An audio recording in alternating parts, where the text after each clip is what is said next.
Quiz nyo sa Wednesday. Ma'am, Your quiz is Enterobacteriaceae, then Vibrio-naceae and non-fermentative. ma'am.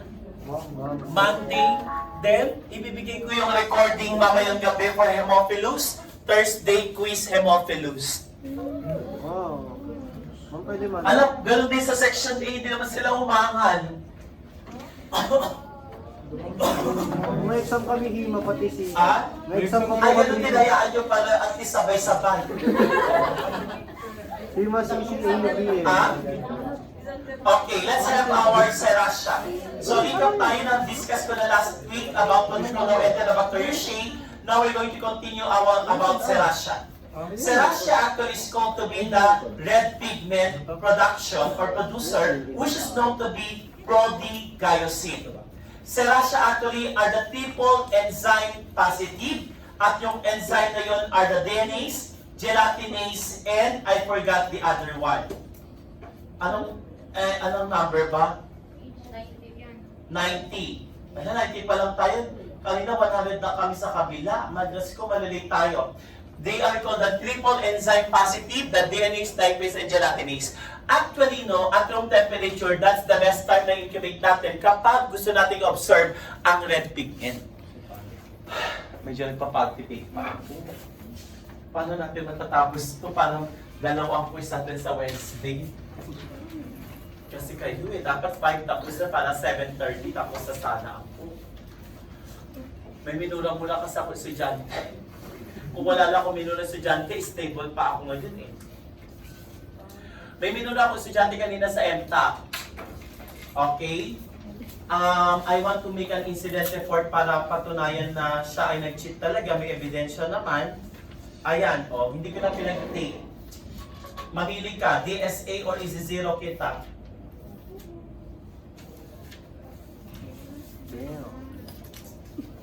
Ganon din naman, ayoko pa naman isumpa ito. Masama pa naman ako pag nanumpa.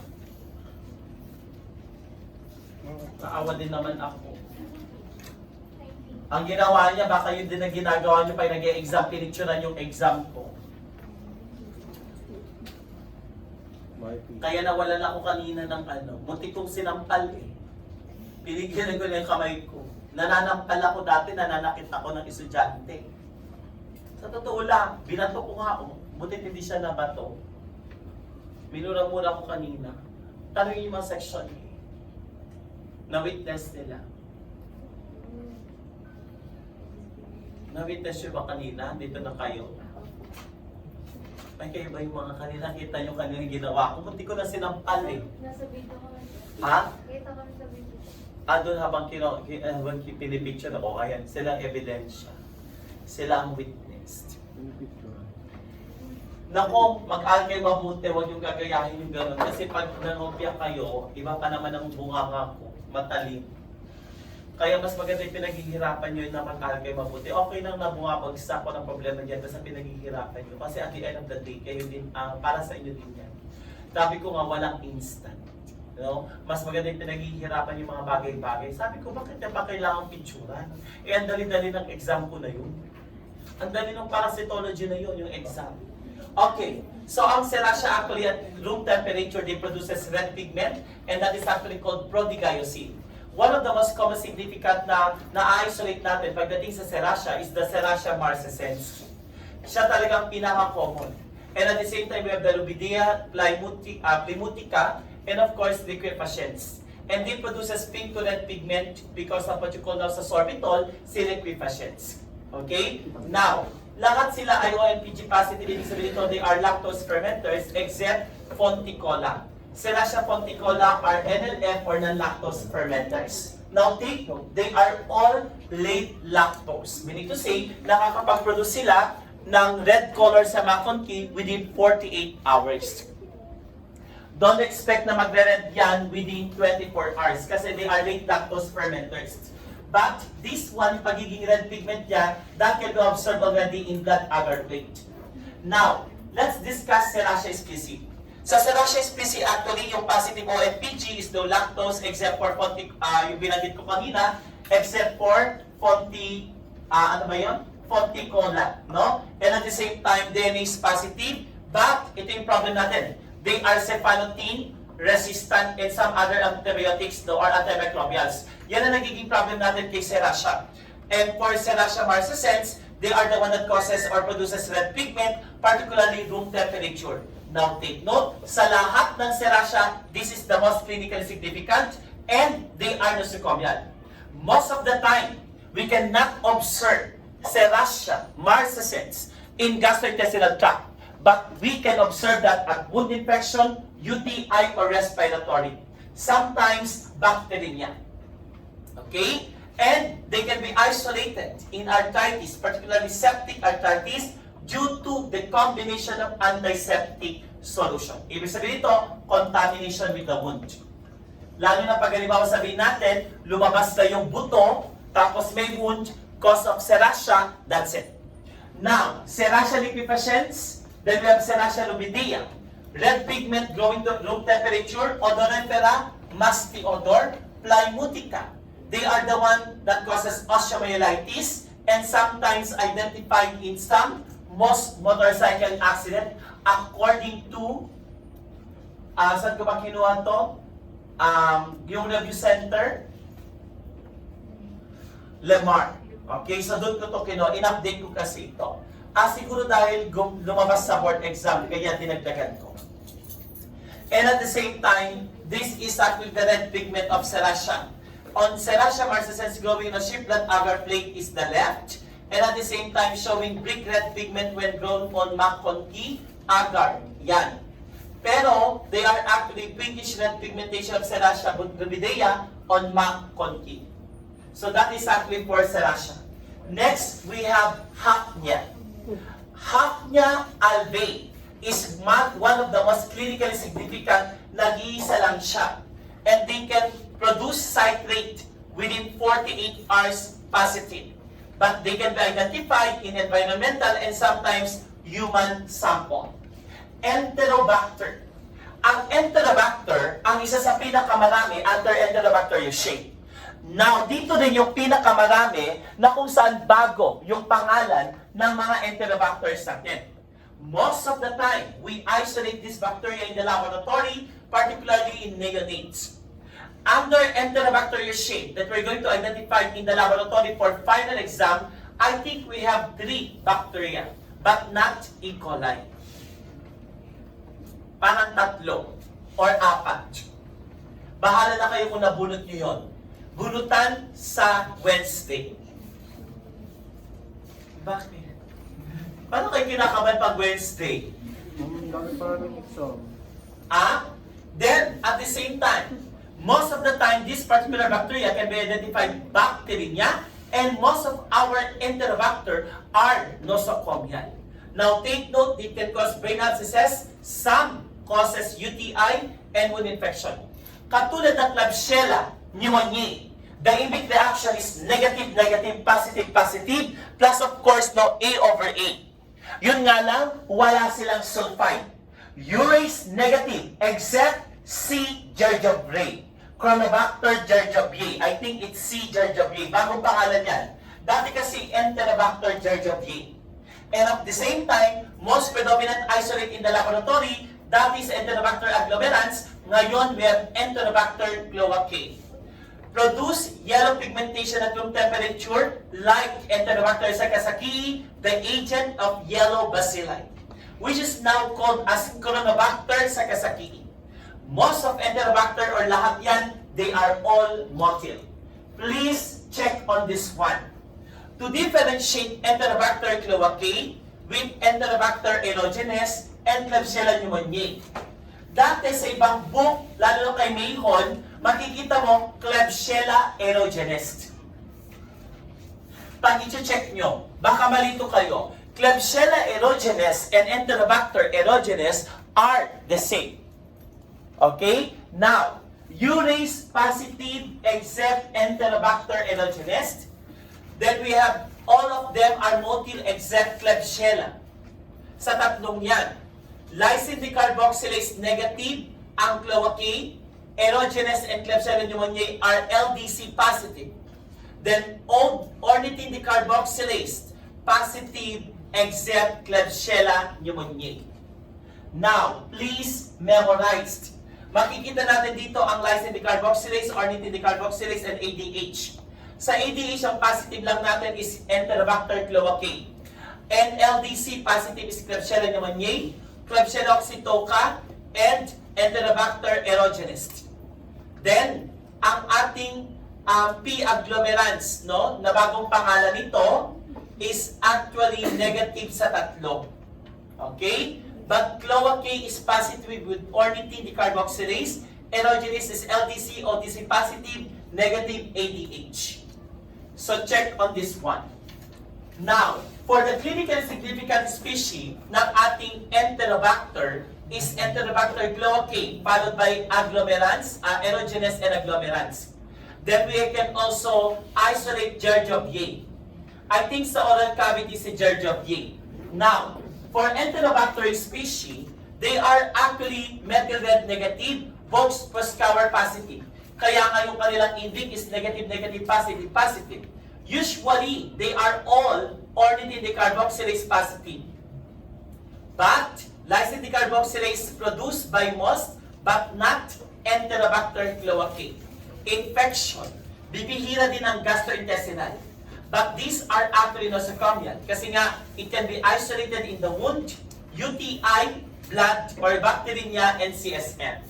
Now, this is the Pantoia agglomerans, na ang dating pangalan is Enterobacter agglomerans, ngayon is Pantoia agglomerans. Then we have our Chronobacter sakazakii, the yellow pigment on BHI. Then we have the Proteus, the swarming motility. Bacterial motility can be swarming, twitching, and tumbling, and even darting. Okay? Now, for Proteus, we have 4 identified species.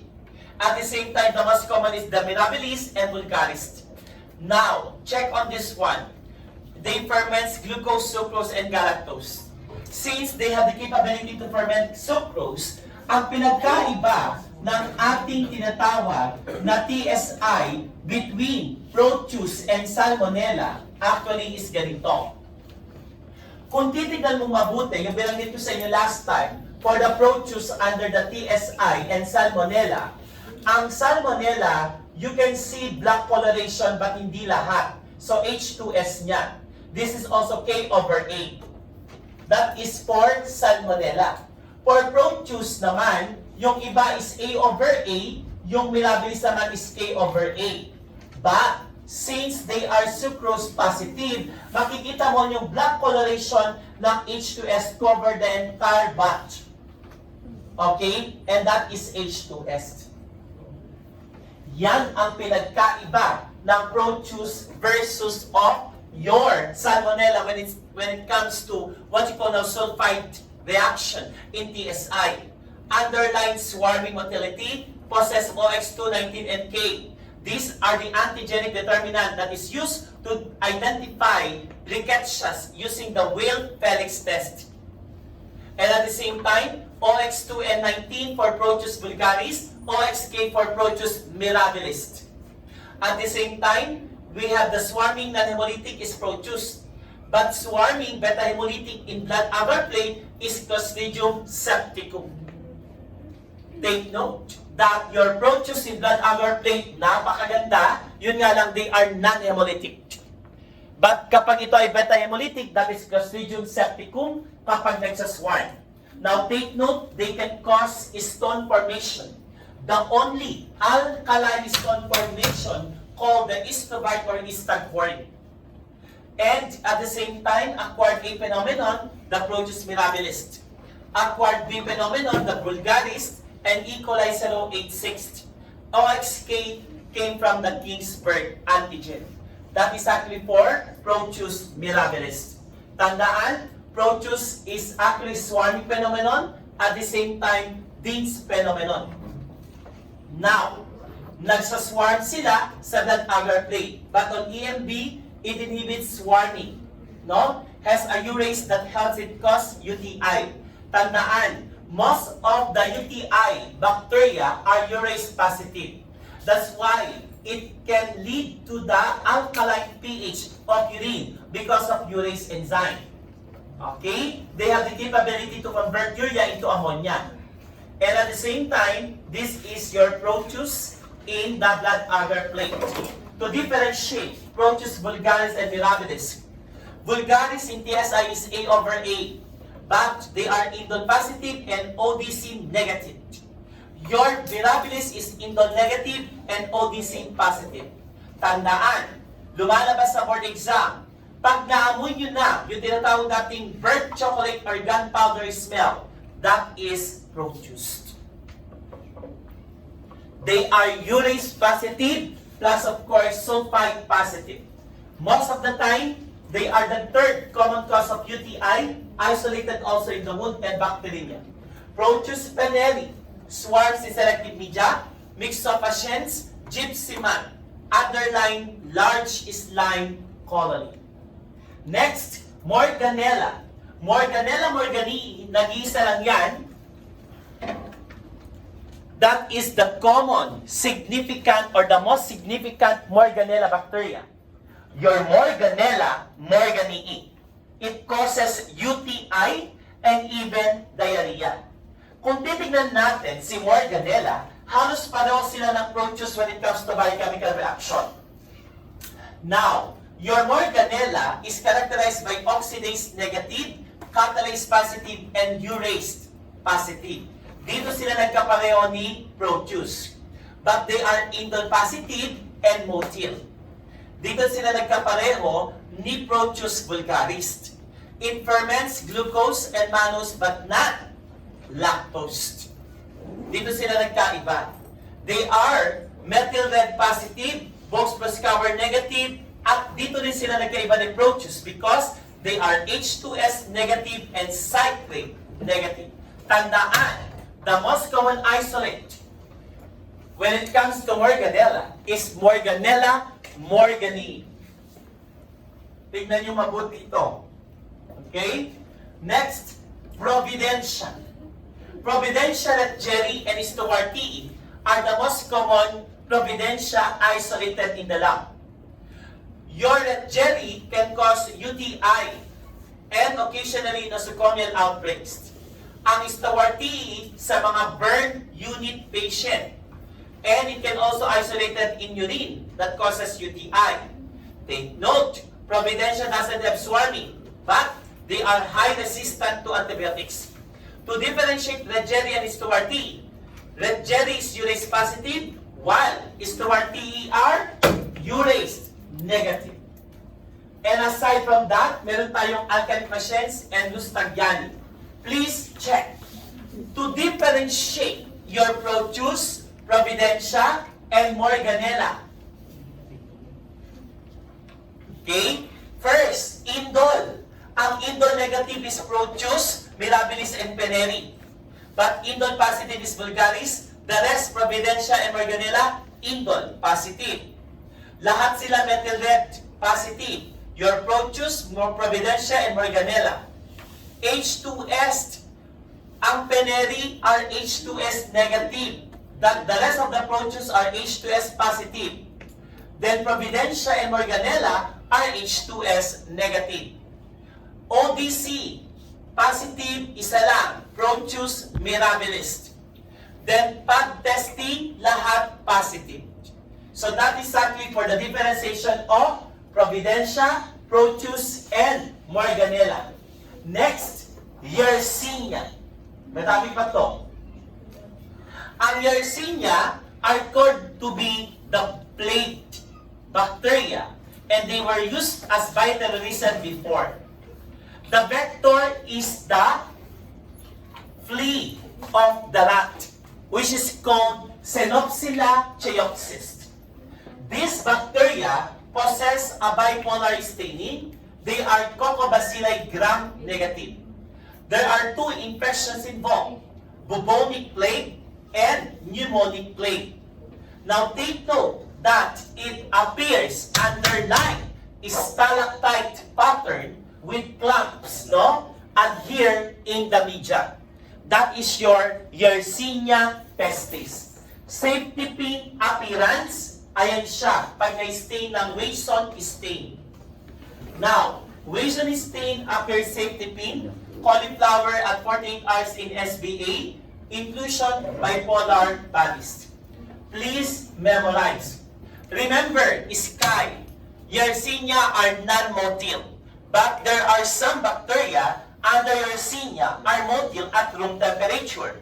That is your Enterocolitica and pseudotuberculosis. Yersinia pestis are non-motile, and they are ODC negative. Enterocolitica is ODC positive, and they are considered to be motile at room temperature. Underline, bullseye colony with Aeromonas. But to differentiate, UA is negative under what media? CIN. Cephsulodine ergasan nomobiusin. That is a selective media for Yersinia enterocolitica. Whereas your pseudotuberculosis naman, they are actually ODC negative and motile at 25 degrees Celsius. Okay? Yan ang pagkakaiba nila. Okay? Makikita mo mental red positive lahat. At the same time, motility, ang non-motile is Yersinia pestis. Then at 25 degrees Celsius. Then galactosidase, lahat positive. Then they are actually, of course, no, Christensen's urea, negative lang ang Yersinia pestis. Enterocolitica and pseudotuberculosis are uraced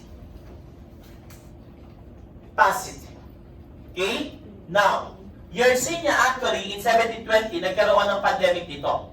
Kasi nga, ang mode of transmission is dalawa. Either you inhale or kapag kinagat ka ng rat flea, which is called the Chaopsila synopsis. Now, this Yersinia pestis is called to be the black death. And at the same time, ito yung tinatawag nila sa bubonic plague or pneumonic plague. Now, take note na yung vector nito, dalawang klase. The urban and the salvatic. Ang urban actually is the rat fleas, no? In the urban areas, yung mga taga-yungkuto nila. Sa salvatic naman, sa forest, either the mammalian reservoir, like chipmunks or the rabbit, yung kuto nila, ang mga vectors, no? That's actually how they can able to acquire infection, either inhalation or kagat ng kuto ng daga. Dito, kapag kinagat ka, pwede magkaroon ng buboes, enlargement of the lymphatic system, the lymph gland. Pero kapag halimbawa, na-inhale mo, kaya nga ginamit sa bioterrorism, it can lead to suffocation and difficulty of breathing. At take two, mas mataas ang mortality ng pneumonic compared kay bubonic. Okay? That is your Yersinia. In 1720, nung nagkaroon ng pandemic, ganito yung tsura ng mga doktor. May kanta pa nga yan. That's why the big contains sweet-smelling herbs to protect from the vector. Okay? Now, bubonic plague actually is painful buboes on groin or axilla. Kung nasaan yung ating nodule, yung lymph node natin, no? Kaya namamaga yan. Depende kung saan yung malapit ka, kung saan ka kinagat ng kuto ng daga. And there is actually the inflammation. Pneumonic plague naman, mataas ang mortality. It can lead to fever, malaise, and difficulty of breathing, pulmonary signs. Okay? Now, your Yersinia enterocolitica naman is acute gastroenteritis. From the term enterocolitica, enterocolitis, gastroenteritis. Underline erythema nodosum. Nagko-compute kaya ito ng grade na. Erythema nodosum is actually underline, no? Itching and burning sensation with red coloration in the shin due to Yersinia enterocolitica.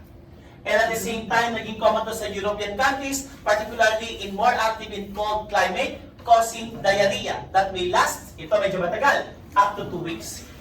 Next, we have yung tinatawag natin pseudotuberculosis. From the term pseudotuberculosis, underline caseous swelling, which will able to develop pseudotubercle, particularly sa mesenteric lymphatic system.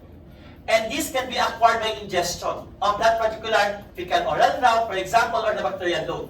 Pero ito kasi, reservoir niya in the animals, like rodents, rats, animals, or birds, farm animals or birds. Next, we have, it can cause septicemia in mesenteric lymphadeninitis, kaya tinawag siyang pseudotuberculosis. Cassius swelling. Nakuha? Next, Edward Shella. The most common pathogen in man is yung una, Edward Shella tarda.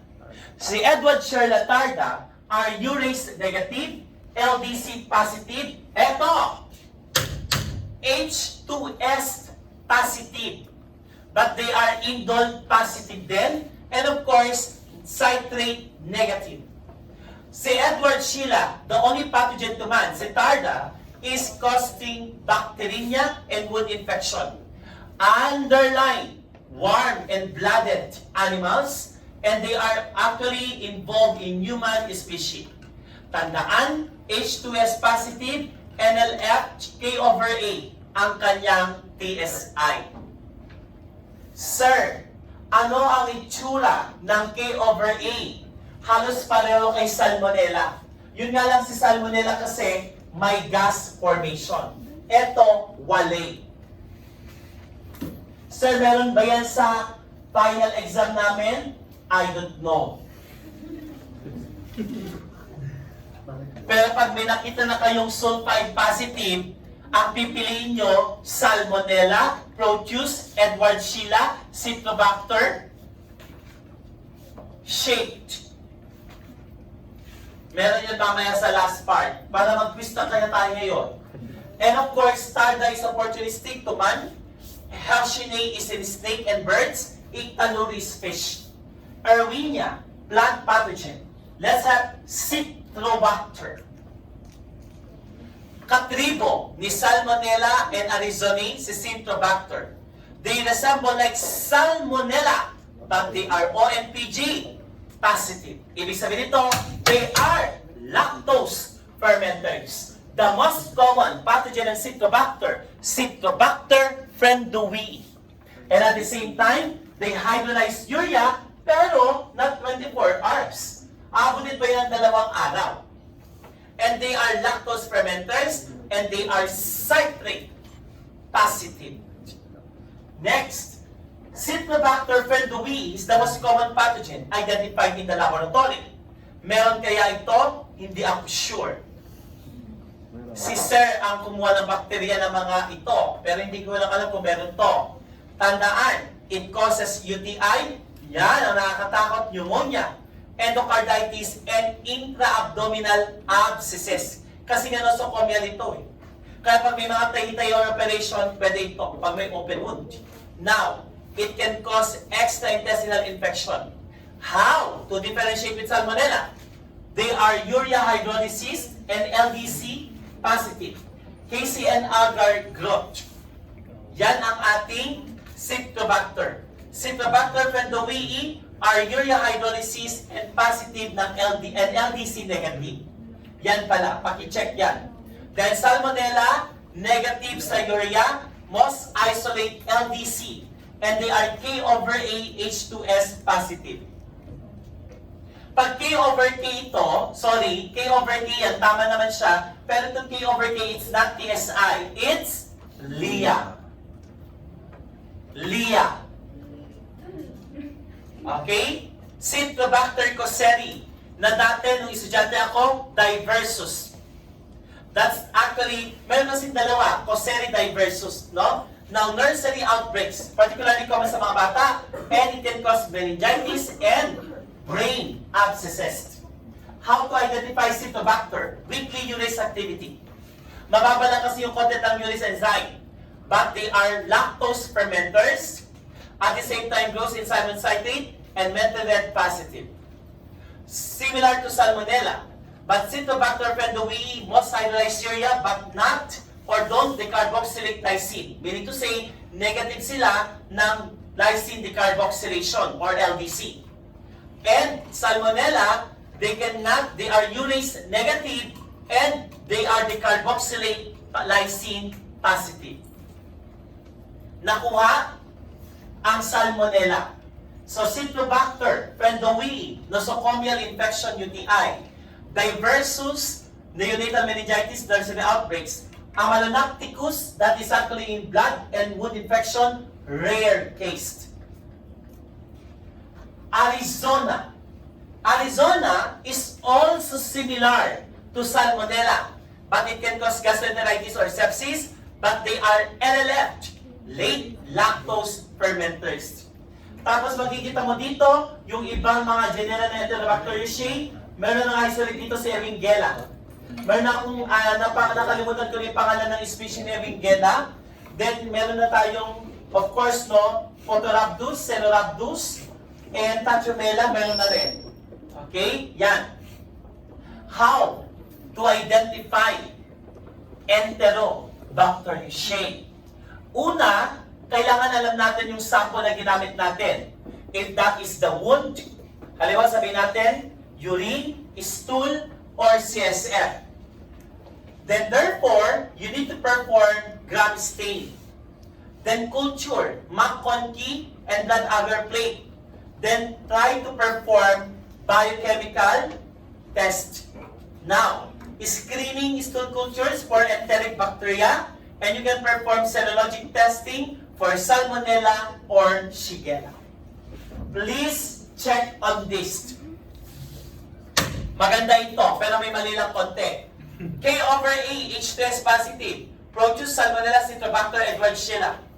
A/A, H2S, Citrobacter na doble. Okay? Pero most of the time, they are K/A. Then Salmonella arizonii, they are A/A, H2S positive. Produce vulgaris are A/A, H2S positive. Then K/A, H2S negative, ayan na siya. Then A/A, H2S negative, E. coli. Pag K/K, that is our next topic. Your Burkholderia and Pseudomonas. Okay? So that is actually for TSI pa lang yan. After that, another biochemical test. Then check for the in-vit, motility, citrate, LDC, and at the same time, indol. Okay? So yan. Next, we have A/A, gas H2S negative sa TSI. Eke, Escherichia, Klebsiella, Enterobacter. Pero, pag K/E, gas H2S positive, spaced, Salmonella proteus, arizonii, Citrobacter pendowii, Edwardsiella tarda. So these are H2S positive. Pag K/A, H2S negative, Shigella, Providencia, Morganella. Pag K/K, H2S negative, Pseudomonas, and Burkholderia. Sa LIA, H2S positive, K/K, Salmonella, LDC positive. K/A, H2S negative, LDC negative, Shigella. Then, R/A, H2S negative, produced Providencia, Morganella. They are LDC positive. Bipolar, tatlo.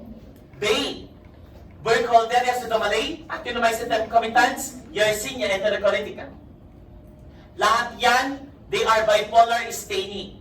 Non-motil, Sky, Shigella, Klebsiella, Yersinia. Then, the imbic reaction. Let's have the next topic, your Bibliolaceae. Meron kayong kopya? Wala po. Ah? Hindi po na open. Wala pa? Na-send ko na, di ba? O, bakit hindi ma-open? Hindi nyo din-download. Ah?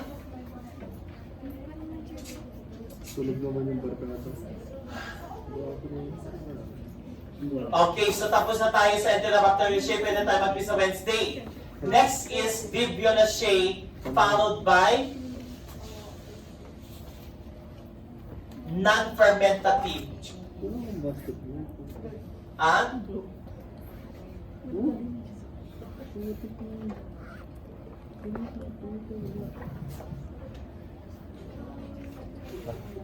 Positive. Positive. Ano?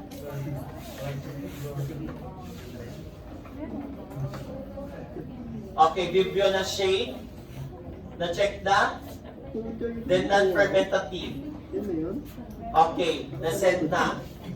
For the final periods, these are the topic for the finals. Okay, non-fermentative Bibliolaceae, followed by Haemophilus. Meron na kayo?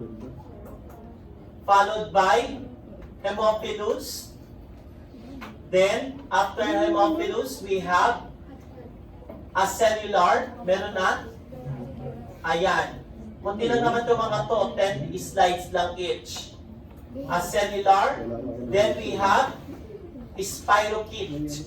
Meron na? Okay. Konti lang yan. Huwag kayo mag-alala.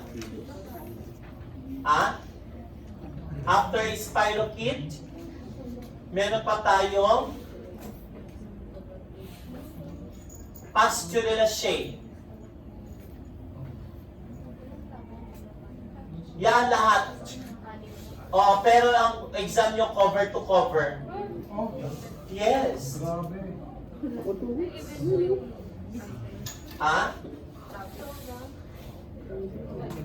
I'm not kidding. Totoo yun.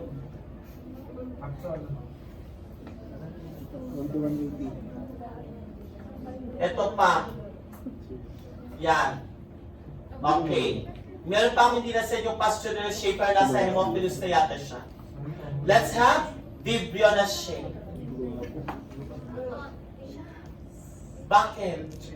Konti lang naman yung mga yan. 6 sa 10 slides lang. Diba? Vibrionacea. Ilan ba ang Vibrionacea? 17? 7. Ilan ang spirochete? Ang non-fermentative, meron tayong 120. Tama? Ayan. Non-fermentative, 55 pala. Acellular, meron tayong 129. Spirochetes, meron tayong 86.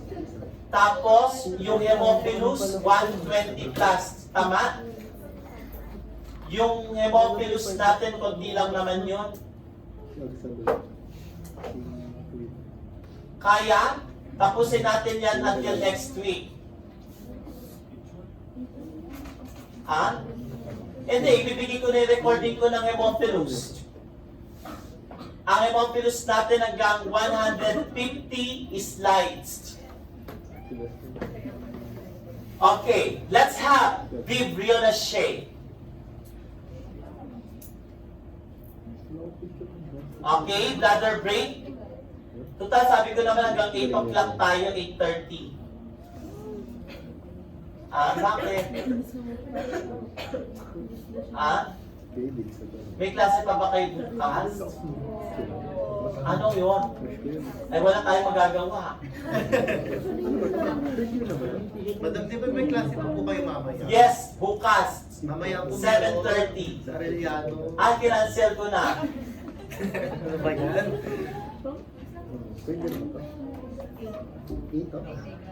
Kukunti na lang ang finals, no? Let's have Vibrionacea. Konti na lang to, 77 lang. Then after Vibrionacea, non-fermentative.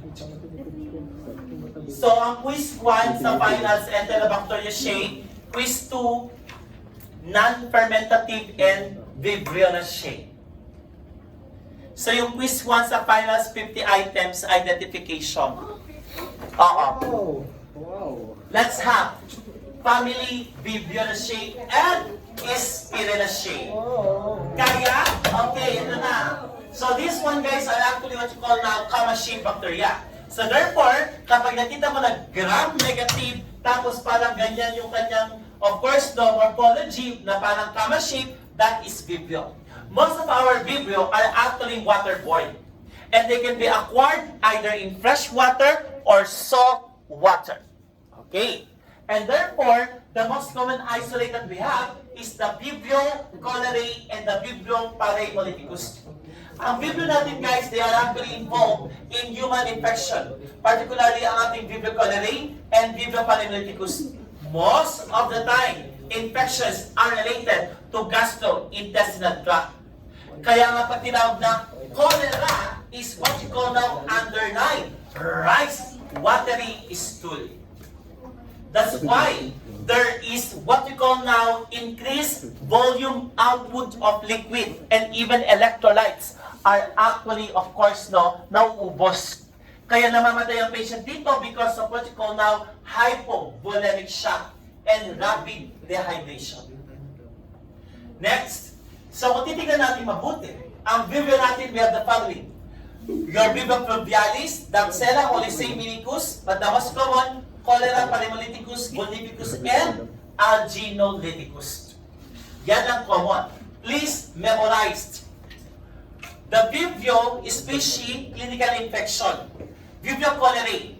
In serotyping, which is actually the somatic antigen, there are 2 or 3 types of Vibrio cholerae.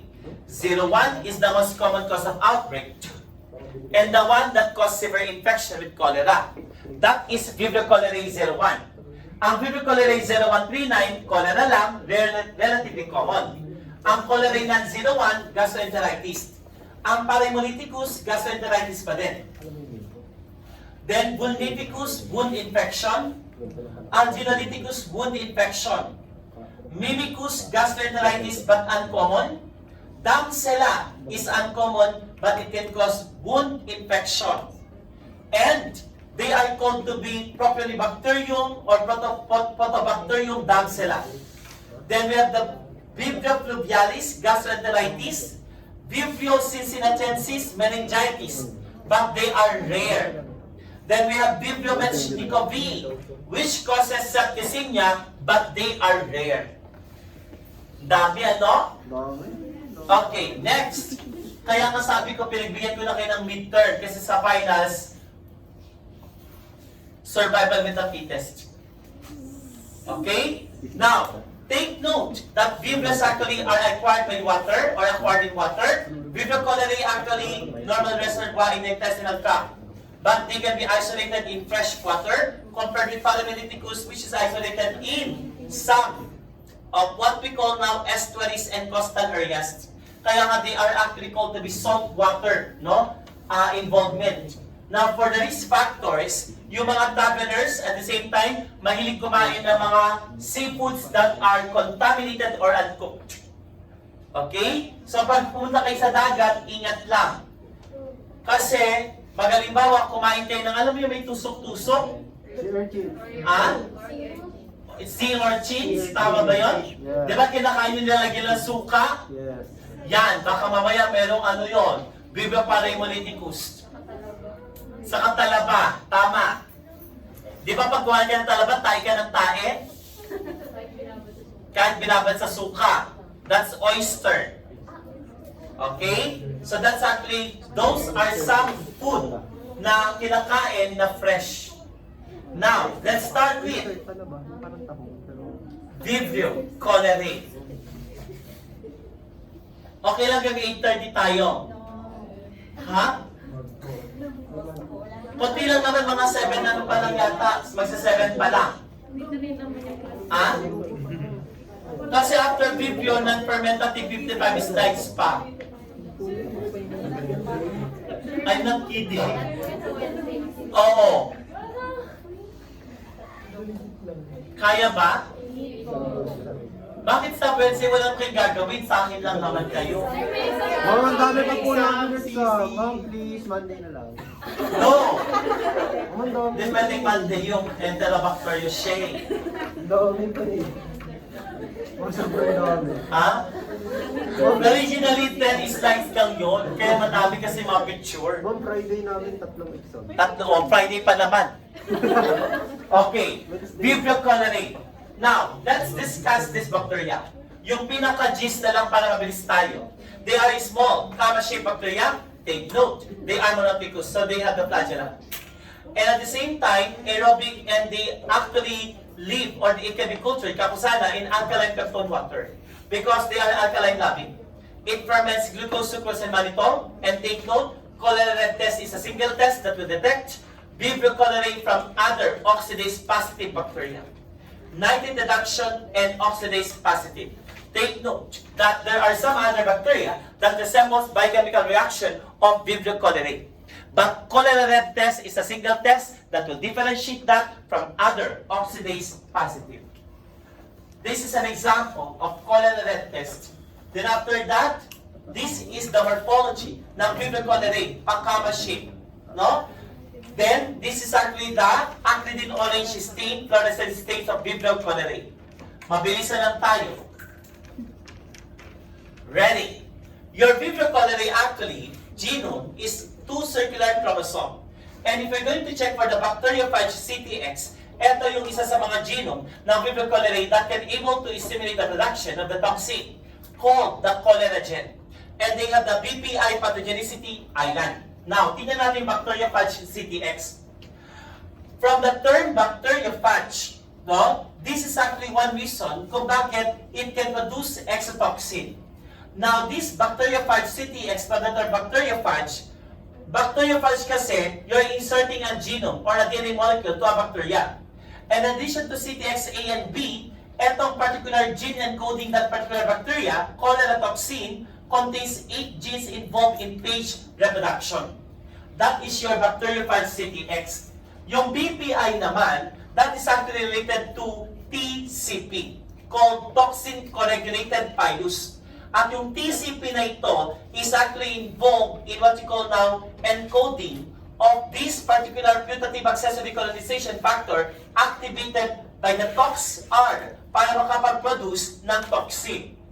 And therefore, the virulence factor of your Vibrio cholerae is the exotoxin, which is called the choleragen, that can lead to stimulate adenylate cyclase, kapusana, or guanylate cyclase, kapusana, that can lead to dehydration and electrolyte imbalance. Does not invade tissue but remain adherent in the gut. Yan ang problem natin kay Vibrio cholerae. No? Kaya kung nagkaroon ng tinatawag nating endemic or epidemic isang cholera, ang ginagawa nila noon is that pinapainit nila, pinapakulo yung tubig, nilalagyan ng asin. Lalo kapag halimbawa yung source of water ay malapit sa palikuran. Okay? And take note that it can cause violent diarrhea. Rice watery stool that can lead to hypovolemic shock, collapse, then death. Now take note, 2 to 5 days incubation. And there is intense LBM. Kaya dito, because of rapid dehydration, there is shrunken face and skin is wrinkled. The patok naman is sign, rice watery stool. And it can produce choleragen toxin that can lead to the hypersecretion of water and electrolytes. Now, they are called blue death. At the same time, pag halimbawa hindi nabigyan ng proper attention, it can lead to more than 10 liters a day ang nawawala. That can lead to hypovolemic shock. And because of that, dehydration, there is tachycardia, rapid pulse, and low blood pressure. Kaya this is the stool. Kaya tinawag siyang rice watery. Take note that the bacterial load is not only identified in the stool, but also in the vomitus. Pag nagsuka ang pasyente, may bacterial load din yun. Okay? So that is actually for our Vibrio cholerae. For the clinical infection, bacteria colonizes small intestine. After that, pag nasa small intestine sila, mag-release sila ng choleragen toxin. Then after that, choleragen toxin will able to attach in the intestinal lining that will able to stimulate, ito na, adenylate cyclase that can lead to what you call now hypersecretion of body fluids. Kaya nagkakaroon ng tinatawag natin rapid dehydration. How do we identify Vibrios? Blood agar plate, we can isolate the Vibrio and McConkie. Now take note, lahat ay lactose fermenters except Vibrio vulnificus. Now, sa TCBS, that is the selective media for the isolation of Vibrios. That is your thiosulfate, citrate, bile salt, sucrose. And to differentiate our Vibrio cholerae, they are sucrose fermenters. Kaya sa TCBS, ang color ng Vibrio cholerae ay yellow. And even Alginolyticus are sucrose fermenters. Pag non-sucrose fermenters, blue-green ang color, like Palaemolyticus and Vulnificus. So ito yung kulay, pakiaral na lang para mabilis tayo. Then we have our Vibrio cholerae, yellow sa TCBS, because they are sucrose fermenters. Nakuha. Aside from TCBS, meron din tayong other selected media like alkaline telluride pinpoint colony, judones, dewdrop-like colonies, alkaline peptone pellicle formation because this is a broth.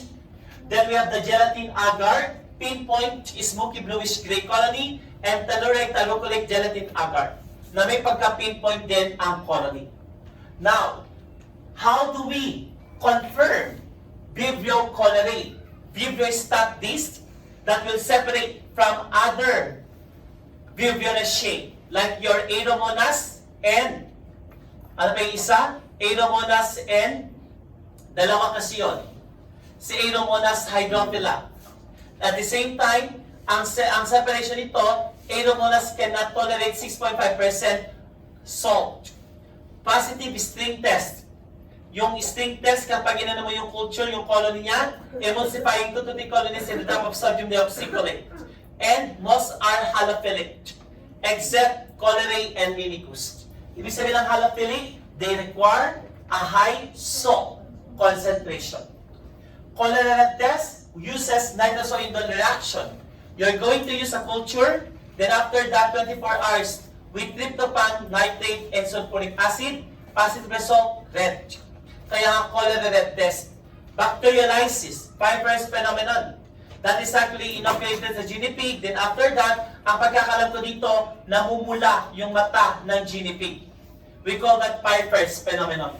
Then this is actually a susceptibility test for Vibrio cholerae, a single susceptibility test that is 0/129 to detect susceptibility ng Vibrio with diamino disopropylpteridine monophosphate. Ayan. Then we have also the antigenic variation. Ang structure ng antigenic structure nito para ma-differentiate natin sa ibang serotype ng Vibrio cholerae is the O antigen. Kaya nga si O antigen actually has two important serotype, the 01 and the 0139. Your 01 Vibrio cholerae are the one that causes outbreaks and severe cholera infection. Whereas your 0139 is actually, gastroenteritis lang siya, cholera but not that severe compared to 01. Now, 01 antigen are classified as what we call now classical or ILTOR. Whereas yung 01 contains the subtypes Ogawa, A and B, Inaba, ANC, at yung tatlo, Hikojima. This is actually has something to do with the place. Kasi pag sinabi mo, Ogawa, pag Ogawa, China and Philippines. Inaba, Japan. Hikojima is India. Okay? Bilisan natin. And of course, we have the differential biotypes of 01, the LTOR and classical. How can we differentiate LTOR and classical? LTOR and classical Vibrio cholerae or true Vibrio cholerae, hemolysis in the blood agar plane, non-hemolytic ang Vibrio cholerae, LTOR are beta hemolytic. Then grade test is a single test that will differentiate also the two. This is actually a serologic test, positive ang LTOR. Then Box-Boscauer, positive ang Vibrio cholerae, susceptible to polymyxin ang Vibrio cholerae. And chicken agglutination serological test, ang LTOR. So therefore, if we suspect for Vibrio cholerae in the laboratory, expect that stool sample is one of the most common sample that we identify in the lab, including the vomitus. So pag halimbawa sabihin natin, i-culture natin siya, then after that, we will going to use a certain particular media. Pag tumubo sa blood agar plate at suspect for Vibrio cholerae at nakakita tayo ng Grammy stain, gamma shape, then we will use TCBS or other selective media. Then after that, we will perform string test and definitely identify the bacteria using the biochemical test. Vibrio parahemolyticus. Halophilic. Ibig sabihin ito, salt-loving. But it can cause gastroenteritis by eating contaminated seafoods. Now take note that it can also produce enterotoxin. and stool may be bloody. Underline Kanagawa phenomenon. That's actually pathogenicity test that can lead to production of hemolysis. Now take note, they are sucrose non-fermenters. That's why they are blue-green in TCBS. Next, panabilis tayo. Vibrio vulnificus. They are the only lactose-positive Vibrio. So in McConkie, they are colored pink to red. This bacteria is identified in the coastal area and also known as the lactose-positive Vibrio.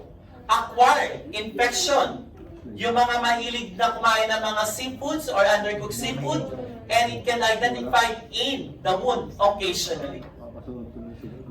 Next, Vibrio alginolyticus, another sucrose fermenters.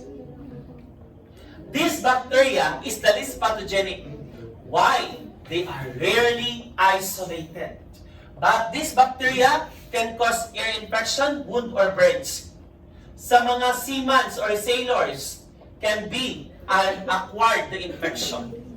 So to differentiate our three, Parimalyticus, sucrose fermentation negative, kaya they are dark blue in TCBS. Vulnificus, they are sucrose non-fermenters, dark blue pa rin. But this one, Vulnificus, is the only lactose fermenters Vibrio. Tama? And last, your Vibrio alginolyticus, like your Vibrio cholerae, they are sucrose fermenters, yellow sa TCBS. Next, Paki, memorized. Check. Vibrio cholerae, Mimicus, Mechnico VE, Cincinnatensis, Holisay, Damsela, Fluvialis, and the last group, ito yung pinaka-importante aside from Vibrio cholerae and Parimalyticus, are Alginolyticus, Parimalyticus, Vulnificus, and Harvey. Makikita mo dito that this particular bacteria, ang cholerae lang, ang NaCl, no? Positive, plus of course, the rest are also NaCl positive added. Pero, kung makikita mo dito sa growth nutrient broth, no? The rest of no NaCl added, hindi tutubo ang iba except cholerae and Mimicus. Kumbaga, tutubo lang ang cholerae and Mimicus because they are actually non-halophilic. Okay? So yan. At ito, we have also our other Vibionacea bacteria. The genus Aeromonas, at ito pa yung sinasabi ko, Plesiomonas. All of these are oxidase positive. No, positive. Pag-correct na lang. Okay? Now, they are both identified in fresh and brackish water, like your Vibrio cholerae. And they are actually opportunistic, and it causes gastroenteritis. Let's start with Aeromonas. Oxidase positive glucose fermenters, but they are gram-negative brands. Compared kay Vibrio, these are actually straight. Ang Vibrio pa-curved. Okay? At generally found in most environments, like kung may alaga kayong snake, lizards, or newts. Meron kayong alaga mga butiki sa bahay? Okay, snakes? Yan. Okay? Alam niyo yung newts? Yung sa Tagalog, yung malaking yung color green, alibut sa ang tawag sa amin? Ah? Yung color green? Yung mabilis gumalaw? That's the newts. Yung palang color green. Oo, yung gayong kahaba. Bayawa. Iba yung bayawak. Bubuli. May parang bubuli yung ganun. Gecko. O parang gecko. Yung bayawak gayang kalaki. Ayan, pwede rin sila dyan. Itong Aeromonas. Okay? Now take note that this bacteria can cause what you call a gastroenteritis. And most of the time, the most common cause of infection is drinking or ingestion contaminated water or eating contaminated seafood. Guys, ito ang pangit dito. Maliban kasi sa gastroenteritis, it can cause dysentery. So it can cause, they have this particular variable ng infection ng dysentery or rice watery stool and gastroenteritis. Kaya tinawag din siyang traveler's diarrhea. Now, at the same time, it also causes wound infection. Pseudomonas hydrophila uses of leeches during plastic surgery to avoid congestion and swelling. Septicemia for Pseudomonas veronii. Pseudomonas veronii, var veronii, Pseudomonas veronii, subspecies veronii, and subspecies sobria. Dalawa kasi yun. And at the same time, these are opportunistic bacteria which causes liver disease and sometimes traumatic injury. Now take note, ang Pseudomonas blood agar-plate, beta-hemolytic, lactose fermenters in MAC conjugate. Another,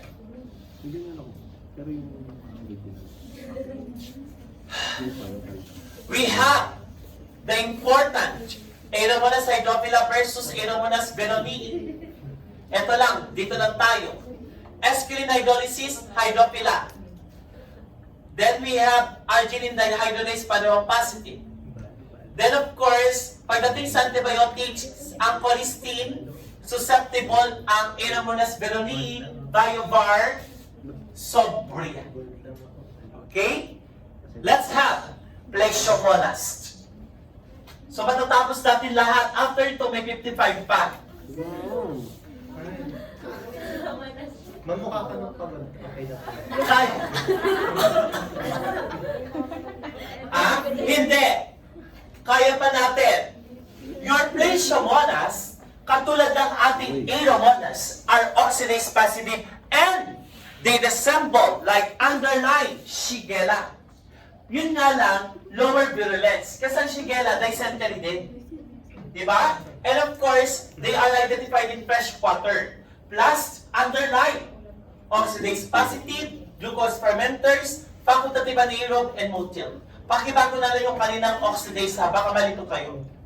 Kasi lahat ng Viverraceae are oxidase positive. Nakuha? Yan. Diseased, gastroenteritis, and watery diarrhea. Katulad ng Shigella, underlying dysenteric form. So they have the capability to invade intestinal mucosa that can lead to a watery mucoidal bloody stool katulad ng Pseudomonas and pwede rin kay Pleishiomonas. Kaya pag mahilig din kayo mag-alaga ng mga lizards, newts, and snakes, yan. Pleishiomonas. Cold-blooded animals. How to differentiate Viverraceae? Please take a look. Oxidase positive rules out Enterobacteriaceae. Why? Enterobacteriaceae are mostly oxidase negative. Tama? Next, sensitivity to vivistant agent rules out Pseudomonas. Then, no growth in high salt rules out Vivrio. Inositol fermentation, underlying Pleishiomonas. Then, media, inositol brilliant green balsam, IBB for Pleishiomonas, and they appear white or pink colony. Pleishiomonas. Pleishiomonas shigoloides, inositol brilliant green balsam. The last topic for this PowerPoint, Campylobacter and Helicobacter, the Spirillous-shaped, the agent of seagull wing-shaped bacilli, microaerophilic, your Campylobacter and Helicobacter. Hindi helicopter Helicobacter. Okay? Yan. This is actually your Campylobacter species. Marami tayong biovar dito. But one of the most common is the Campylobacter jejuni, na most common isolated in the laboratory together with Campylobacter fetus. Now, itong dalawang to, parang bigla ko nahilo. Parang na-delay yung paningin ko. Tubig? Hindi. Okay, kaya pa yan.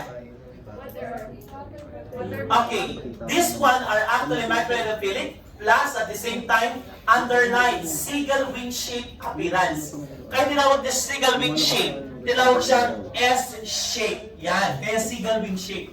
And at the same time, they are oxidase and catalase positive pa rin, plus they are motil, underline darting motility, non-fermentative. Now, from the term Campylobacter means curve or comma. No? They are oxidase and catalase positive. Paki-double check yan. And Martinez-Starry stain, dyan mo makikita yung kanilang sensitive strain that can able to identify Campylobacter, lalong-lalo na sa mga gastrointestinal tract. Now, take note, underline Kerry Blair, that's actually the transport media for Campylobacter. They are underline microendophilic. Now, we can able to isolate Campylobacter in the following media. Campibact, Bachelor, and at the same time, Skyros. Take note, they can be isolated or acquired foodborne or animals. Zoonotic. Now, kaya pag pet lover ka, pwede yan. You can acquire Campylobacter jejuni or Campylobacter coli or Campylobacter fetus. This particular bacteria, lalo na yung Campylobacter jejuni, they grow at 42 degrees Celsius. And take note, they are non-fermentative. That's why makikita mo dito, they are K over K. And, of course, no, they have a typical structure, O and H flagellar antigen are their antigenic structure. Okay? Now, tignan natin. Your Campylobacter jejuni, no? Most common diarrheal cause illness worldwide. Ang Campylobacter kasi, they can cause gastroenteritis and abdominal cramps. And at the same time, it is the one that causes underlying bloody diarrhea. Self-limiting sa mga magandang immune system. Campylobacter fetus, underlying opportunistic, immunocompromised, elderly, most frequently identified or isolated sa blood cultures. And they are known to be the known cause of abortion sa mga animals like cattle, sheep, and pigs. So this is actually your Campylobacter. And at the same time, ang Campylobacter natin, that recovery or prognosis depends on the severity of infection. Kapag maraming bacterial load, delikado yun. Kasi pag may bloody diarrhea na yan, delikado din. Take note that Campylobacter jejuni, they adhere in the ileum near the colon and burrow to the mucosa. Okay? Yan.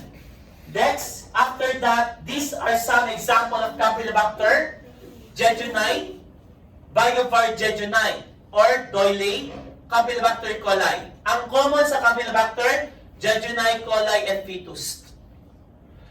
Ang common naman sa Helicobacter, Helicobacter pylori, Helicobacter felis, Helicobacter fennelii, and Helicobacter cyneidae. Let's have the disease ng Campylobacter. Arcobacter butzleri, pakicheck na lang, pakibasa. Ang common dito, i-check nyo na. Campylobacter fetus, Campylobacter jejuni, Campylobacter coli, Helicobacter cyneidae, Helicobacter pylori, Helicobacter fennelii. Yun lang. Let's have Helicobacter. Parang inaantok, parang pagod na kayo. Opo. Bakit? Exam kami kanina, tsaka pili. Ah? Exam po yun. Exam? Yes. Pati Friday, pati Wednesday. O, kung yung coli, dagdagan nyo na dyan naman yung coli. Helicobacter pylori, cyneidae, and fennelii. Ang Campylobacter coli, o wag na.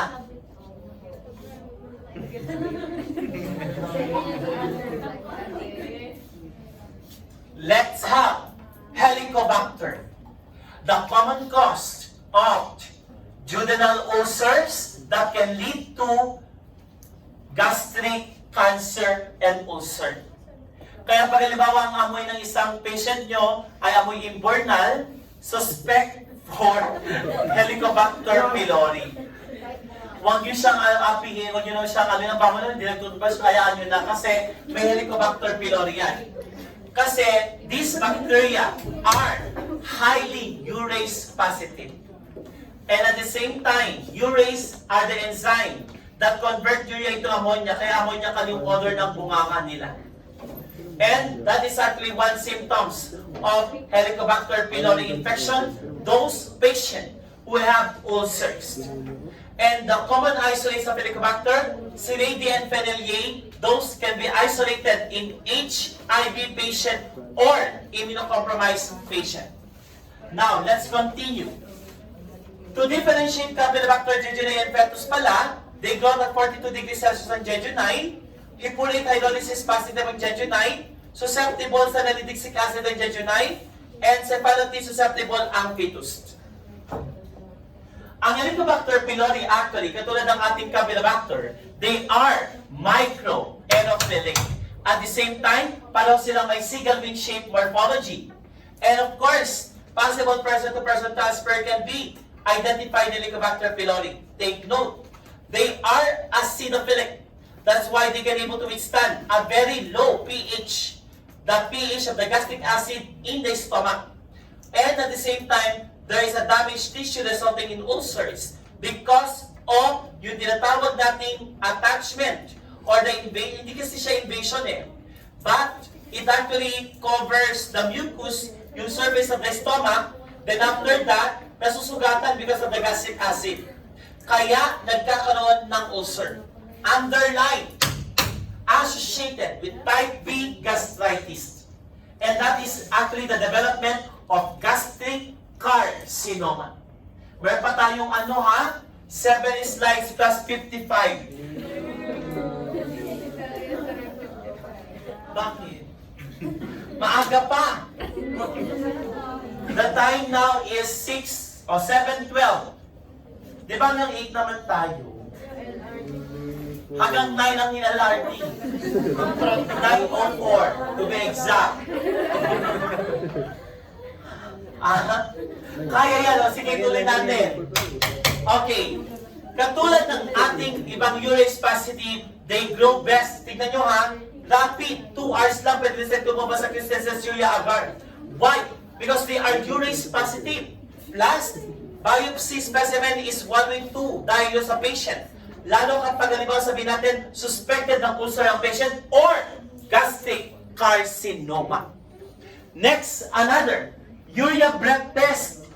So that once nagkaroon ng labeled urea, yung ating C, in-ingest ng patient, mag-produce siya ng CO2. And that is the urea breath test. No? That is screening for Helicobacter pylori ulcer disease. Then at the same time, katulad ng ating Campylobacter, we can isolate the bacteria in Campylobacter agar, Ischiro, Bacillus, and at the same time, they are microaerophilic and capnophilic.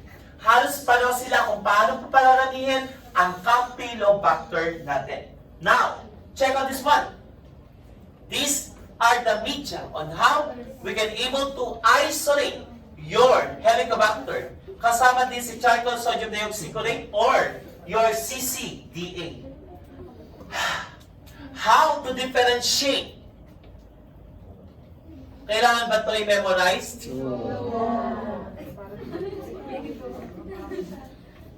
Kasi isa lang yung ating urease positive. Helicobacter pylori. Sa lahat ng ating Campylobacter, Helicobacter, and Helicobacter, urease positive si Helicobacter pylori. And of course, catalase positive Campylobacter jejuni, ganun din si Helicobacter pylori. No? And of course, like introduction, variable kay Helicobacter pylori, ang Campylobacter jejuni are nitrate reduction positive. Now, take note that Helicobacter specimen is found in human genetic, no? Tissue, lalo na sa stomach, halimbawa gastric kapag halimbawa nagpa-biopsy. Another way is that, actually dito sa sample na ito, ang culture na ginagamit natin is stool. Pero bibihira nga yun makapag-isolate doon, kaya very sensitive. But take note, they are microaerophilic. And at the same time, specimen ito pala, maliban sa stool, gastric biopsy material talaga ang best sample or gastric acid ang ginagamit natin. Bibihira ang stool. Kasi nandito yung bacteria natin, particularly suspected for Helicobacter pylori. And we can use system Brucella broth agar na may 20% glycerol kapag ito ay sample natin at ito ay, of course, we're going to frozen that at negative, pakilagay, negative 70 degrees Celsius. So that is your Helicobacter. They are spiral shape, microphilic, cigar wing shape. Plus, of course, culture of the organism requires enriched medium. And, katulad na nakalagay dito, usually urease positive. Motil, mucinase, motil and mucinase have all been associated with the virulence. Kasi ginagawa niya, yung mucus, sinisira niya, kaya nagkakaroon ng ulcers. Okay? They are not invasive, but they actually destroy the mucus in the stomach lining. Kaya pag nasira yon, may exposure ang gastric acid natin sa stomach lining, nagkakaroon ng ulcers. And at the same time, Helicobacter pylori is associated with gastritis and worst scenario, gastric cancer. Okay? That ends our second to the last PowerPoint. Last